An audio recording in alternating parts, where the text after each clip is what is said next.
Thank you so much for this opportunity to do this presentation. Today I'm going to talk about one of the projects that we do at the Center of Excellence in Scientometric Science, Technology and Innovation Policy at CREST that relates to citation analysis and open access. It relates closely to my dissertation topic, which investigated whether open access journal articles experience a citation advantage. My main promoter was Professor Heidi Brzezinski, and then Professor Maton and Jaco Blanckenberg was my co-promoters, just to clarify that. So the logic is that because open access articles are available to a larger audience, by definition, than subscription-based journals, there are more people that are able to read it and thus able to cite it. So that is the argument behind that. So just to give some background information before I go on to the graphs and the analysis itself, the data is based on that CREST has the microdata for the Web of Science available to them, and thus we are able to do analyses on a global scale. And the Web of Science data, the tags that they have for the articles, whether they are open access or not, is based on the unpaywall data that Colleen spoke about earlier. Then I also want to clarify that when I do speak about articles in this presentation, I'm referring to both research articles and review articles, but we're excluding other document types, for example, letters and conference proceedings. So before I go on to the analysis about the open access citation advantage, I just want to give some background on the publication trends for the world and South Africa. So the next slide presents the articles index in the Web of Science from 2001 to 2017. And here we look at green open access, which is here defined as articles available on a repository. Then the gold open access refers to only those in complete gold open access journals. And according to the Clarivate Analytics, who owns the Web of Science, there's about 20,000 journals indexed in the Web of Science, which about 5,000 are open access journals. So from this, you might be able to gather that about 28% of articles were published in open access journals, and about 3%, this is now in 2017, published or that's available as green open access. So about just over 30% is available open access. Then for the next slide, I'm comparing the percentage of articles that is published in open access journals, so excluding the green open access that I spoke about earlier, for South African published articles in comparison to the world. What you can see here, South Africa has a higher percentage of their articles in open access journals, but what we also need to keep in mind with this data is that it shows the amount of articles that are indexed in the Web of Science currently for those years. So, the increase in the last few years probably reflects that there are more open access journals than more newly launched open access journals than subscription journals being included in the index, because the tag seems to be retroactively applied. So it doesn't show the percentage that were actually published in 2013, just the amount that's currently available. Yeah. So it doesn't say what is published in that year, just the ones that are currently published in the index, how many of them are currently open access. So here we present that all the subject areas together, but we can expect there to be differences between the different subject areas. And it's clearly shown here. For example, in the Web of Science in general for this time period, about 26% of the total journal articles are open access journal articles. But you can see there's big differences, for example, in the health sciences is 42%. And for South Africa in general, the percentage is about 32% in general, but the extreme example, for example, engineering and applied technologies is far from that percentage. But what we also need to keep in mind, even within these big subject areas, there are a lot of differences within them as well. For example, while I'm used only 6 categories here, with the Web of Science data, they have about 275 smaller categories of subject areas that you can also investigate. And then you will find that there are, for example, some subject areas that there isn't a single open access journal index for those years. For example, I think developmental psychology is one of those. And then there are, of course, if you look at the numbers, there will be subject areas where there are a large portion of the articles that are open access journal articles. For example, parasitology is one of those. So with all of that background, I can finally move on to the question at hand, and that is whether articles experience an open access citation advantage. The first measure, we used multiple measures to look at whether open access articles experience an open access citation advantage.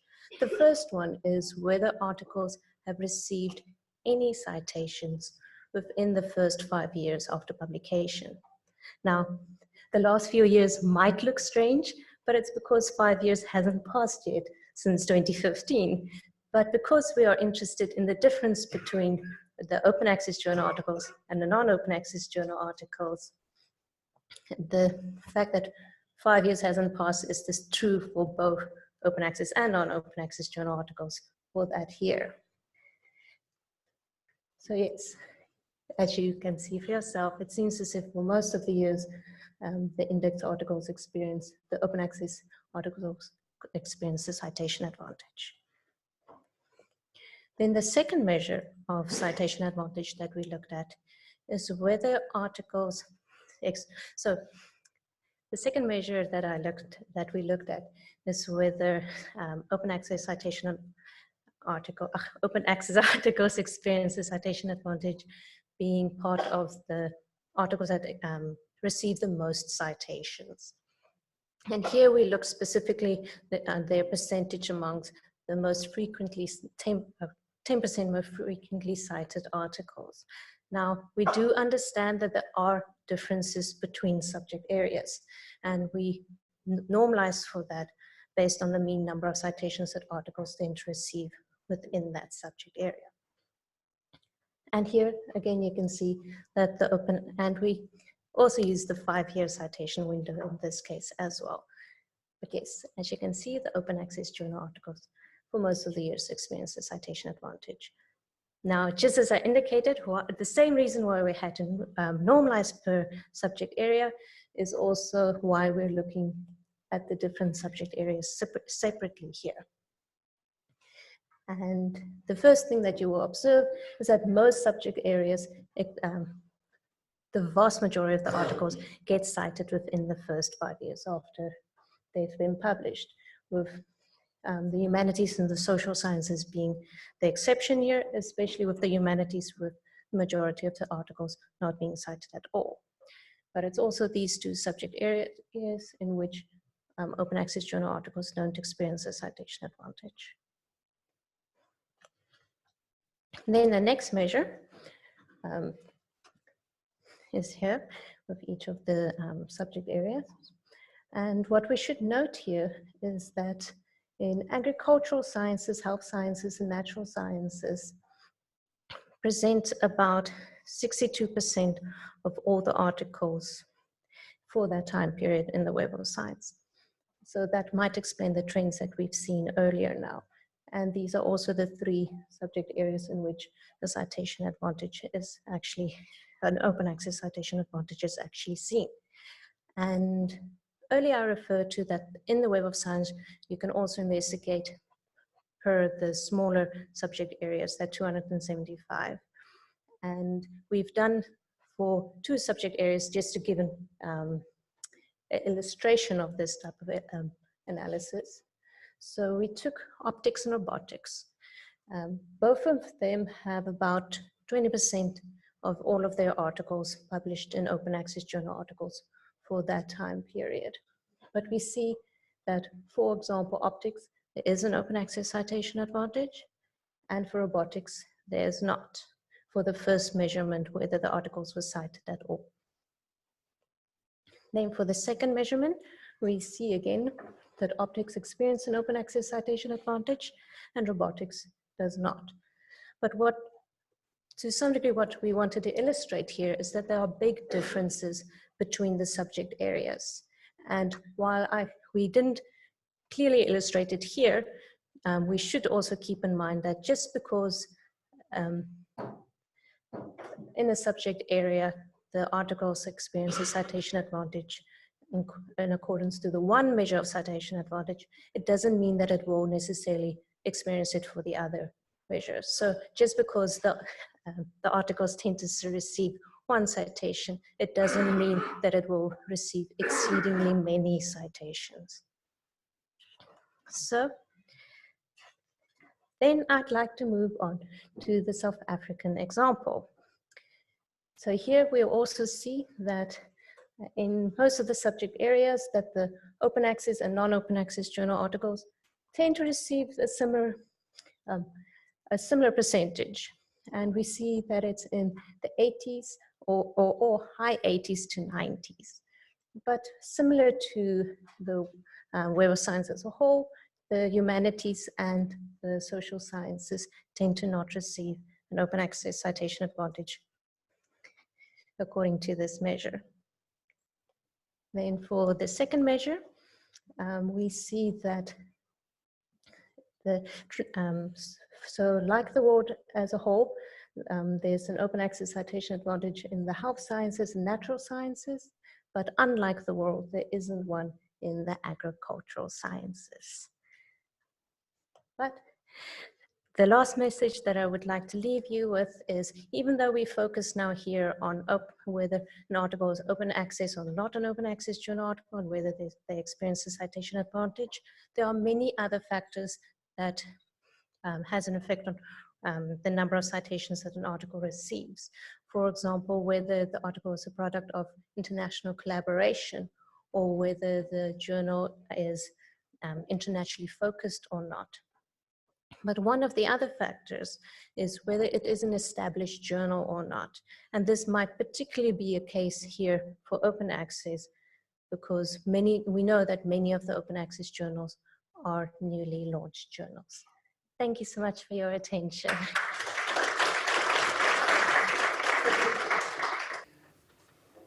I would like Professor Ekose. Where's Professor George?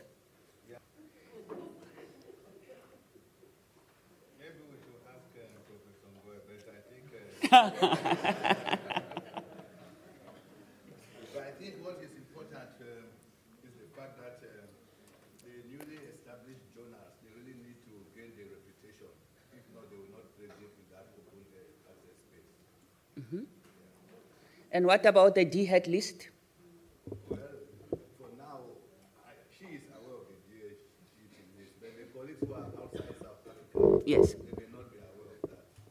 You know, and the D-head list just gives us the journals that, you know, can get some sort of subsidies from. You know, so if you're talking of journals that are not on the DHET list, even if you publish them, you know, it disadvantages your institutions. So institutions tend to put pressure indirectly or directly on researchers not to publish on such journals. Okay, what it means, again, the implications for our international colleagues, our Department of Higher Education and Training has a list that gives the carrot. If you publish through that list, you get a carrot for your outputs. And also the students who go through you get a carrot when you produce your M&Ds.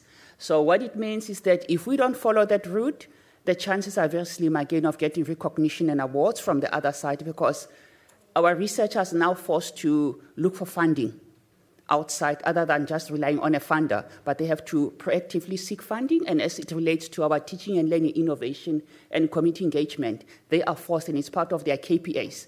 They are measured on that KPA, how are they seeking funding outside? Prof? I say it's quite interesting when you look at the advantages per subject area other than aggregation.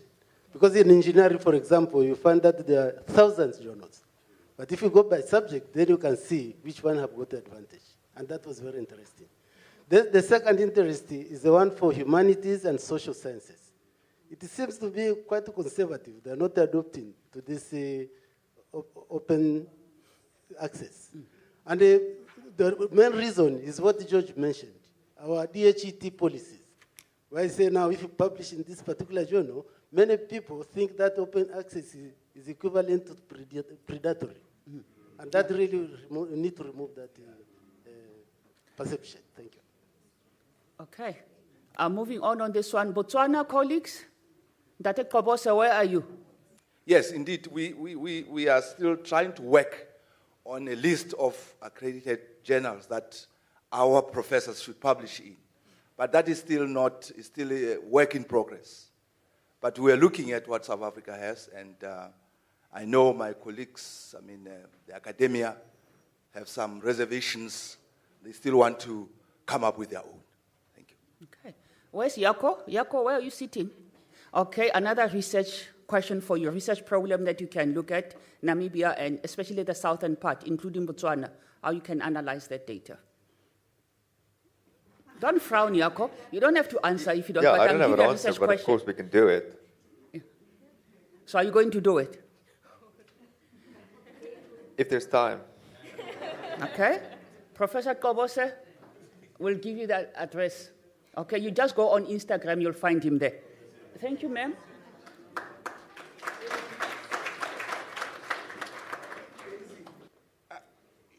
What I want to find out with the citation, because if you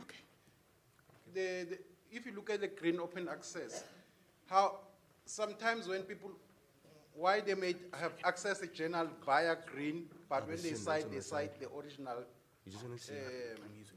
title. So how do we verify if open access had an impact? That's one. But two, then if you go subject by subject, how many journals are open access in that particular subject? Does that influence the number of citation coming from open access? Because there could be a high number of. Then the third one is the question of hybrid. No, it's the same thing. It's hybrid. The question of hybrid. If one has chosen to publish open access in a hybrid, it still appears under subscription. How do we then verify this?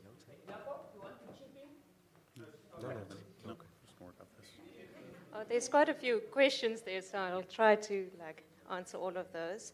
The first is, unfortunately, we didn't analyze the articles that has, and so first of all, so that first slide that I showed about the subscription journals and subscription journal articles and the green open access journal articles, and then the the gold open access journal articles. Unfortunately, I didn't go in, we didn't investigate whether green open access journal articles experience a citation advantage, but in this case, the article, so you, for example, mentioned that, so they read the green open access article, but cite the subscription version thereof. Now, in the database, it lists which articles have a green one available, so one would be able to look at that. And unfortunately, at the time when we did this analysis, we realized that Unpaywall and the Web of Science via Unpaywall has the data available to see, I think, bronze and other open access. I haven't seen the hybrid open access tag yet, but if Unpaywall presents that, and I've seen on Colleen's presentation that Unpaywall does have that data, one would be eventually able to do that. But I haven't seen that tag on the Web of Science just yet. And yes, I can't really answer the question about the number of journals, unfortunately.